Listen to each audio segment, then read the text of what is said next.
There's no doubt that the ROG Ally is an amazing piece of tech, but with the Steam Deck, Lenovo Legion Go, and whatever new handheld PC below $1,000 that's announced after the release of this video, you could be faced with a daunting choice of which one to get. Well, at least it was for me, with the limited income, inflation, and yada yada and all that.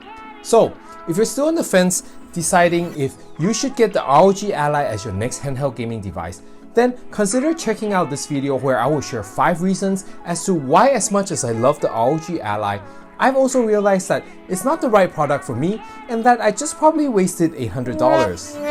So hit that subscribe button if you're new to this channel and let me share with you what my expectations of the ROG Ally was before I bought it versus my actual experience after buying it, so that maybe you can tune your expectations and not end up with buyer's remorse like me. Starting off at number 5 is the operating system of the ROG Ally. With Windows 11 being the operating system that many people use on a daily basis, and the OS that I myself primarily game on, having Windows on the ROG Ally should mean that there's lots of possibilities of what I could do on the Ally, right? Or at least that's why I thought. With Windows, it does allow you to do the things that you normally can do on a PC, but also, because it is running Windows, I have 2 main struggles while trying to use the ROG Ally as a portable device. First is that relying on the touch input to operate Windows 11 on a screen this size, my large fingers sometimes find it difficult to navigate folders and move files around without accidentally launching a game or app, or accidentally dropping the file into some folder which I have to look for it later. Then there's the issue of having oily marks on that beautiful screen that agitates my inner OCD every time I want to type something. Even though Microsoft supports the ROG Ally, it still doesn't fully let you type via controller for text inputs like you could on a console. There is a workaround by using the controller in desktop mode and slowly clicking the on-screen keyboard one letter by one letter. But then that's just slow and not as intuitive as I would like it to be. And that's not all, as there's also the occasional problem of the on-screen keyboard blocking the text box you are typing in. For example, when you're trying to input a Wi-Fi password or sign into a launcher, you will need to resize and move the keyboard out of the way with your fingers, which again will leave fingerprints on the screen. Secondly, because it is a Windows device, there is a lack of an efficient suspend and resume game when on the go. There is a hibernation mode which you can enable in Windows, but unfortunately will not work with all games and sometimes can take more than a minute for the Ally to properly turn off. Most games that I've tried can hibernate and pick up exactly where I left off without any issues, but there are still a couple of games that will crash when resuming after hibernating, like Resident Evil 4 Remake, Forza Horizon 5, and occasionally Spider-Man Remastered. And due to this, it sort of ruins the purpose of getting the Ally as my portable gaming device, which I can just turn off immediately and put in my bag upon reaching my stop. Following up on number 5 regarding Windows is number 4, where that games will require some degree of trial and error tweaking to see if it will run smoothly on the ROG Ally. As previously mentioned, with Windows you can install literally anything and it will run natively. But because PC games and software have to be designed to work on different hardware configurations, so just like PC gaming, it cannot be optimized to run on the Ally hardware like SteamOS is optimized to run on the Steam Deck.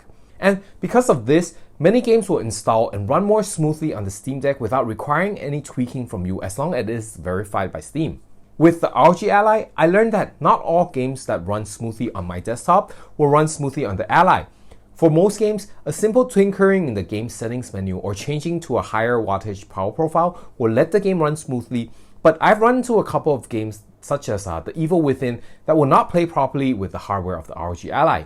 Another thing that I had to learn the hard way after boarding a 12-hour flight to Germany was that because it's a Windows machine, some games or launchers will not let you play a single-player game in offline mode unless you connect to the internet first every time you do a cold boot into Windows. On Steam Deck, there are games that will also require you to connect to the internet the first time you install it, but thanks to Valve's optimization, you only need to do it once. So that's something that also makes me want to bring the Switch or the PS Vita with me when I know I won't have access to the internet. But if you're already a seasoned PC gamer, number 4 will only be a minor grievance as you might already be accustomed to these problems and have workarounds already. If not, I recommend that you do extra research before you buy a game for the Ally. But overall, as number 4 and number 5 are software related issues, hopefully like the Steam Deck, Asus and Microsoft will work on something out for the ROG Ally down its product life cycle.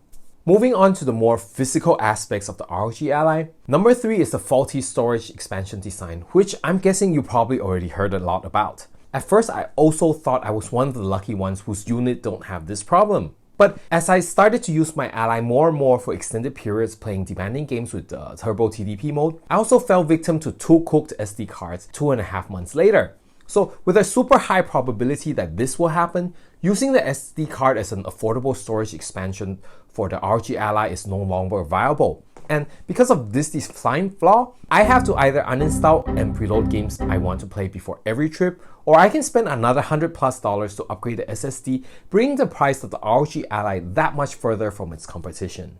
At number 2 is the somewhat short battery life for portable gaming, which is probably one of the biggest factors why I always hesitate to bring the ROG Ally with me on trips. I mean, I did bring it with me to many trips to many countries already, but every time I can't secure a socket for myself, I always wish I had brought my Switch instead. With the Zen 1 Extreme being such a powerful SoC, it also comes at the cost of battery life.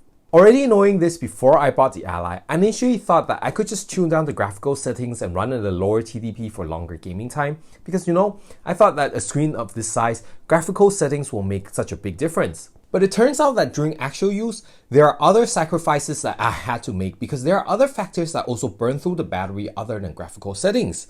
First is that I often find myself having to turn the screen's brightness up when traveling outdoors because the Ally's glossy screen isn't bright enough for me to see clearly in the daylight. And not only that, every time I play away from a socket, I have to go through the extra step to manually lower the refresh rate and resolution because the screen consumes quite a lot of battery.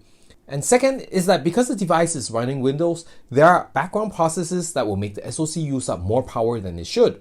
And because of this, I often find myself running out of battery before I could get a good amount of gaming done, which is around the 1 hour and 40 minutes. So unless I know I will have access to power sockets when I'm on the go, I will probably not bring the ROG Ally due to the very limited gaming time I'll be getting, on top of not being able to fully utilize the full power and all the features of the ROG Ally. And like I said in the previous point, if I were to invest in a 65 watts power delivery power bank, it will be at an additional cost, which again will make the other options seem more reasonable.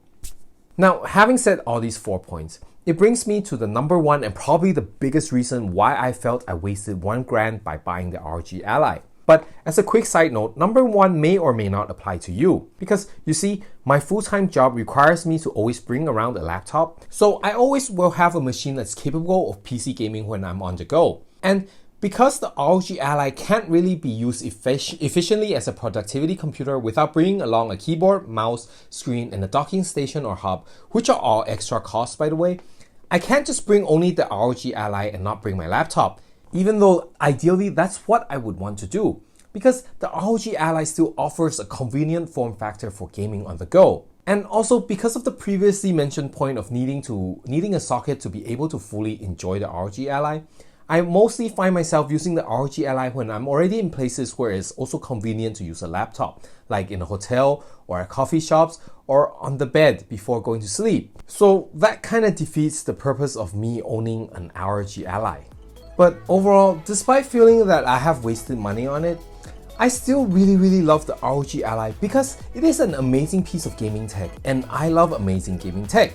And with me having shared these 5 reasons with you, I hope that you can maybe tune your expectations a bit and not end up disappointed if you do decide to get the ROG Ally. But in the end, your usage scenario and experience might differ from mine, so take everything I said today with a grain of salt. Alright, hope you guys find today's video helpful and thank you as always for watching. If you enjoyed today's video, hit that like button as it will help this channel a lot more than you know it, and I'll see you again in the next video. Ciao!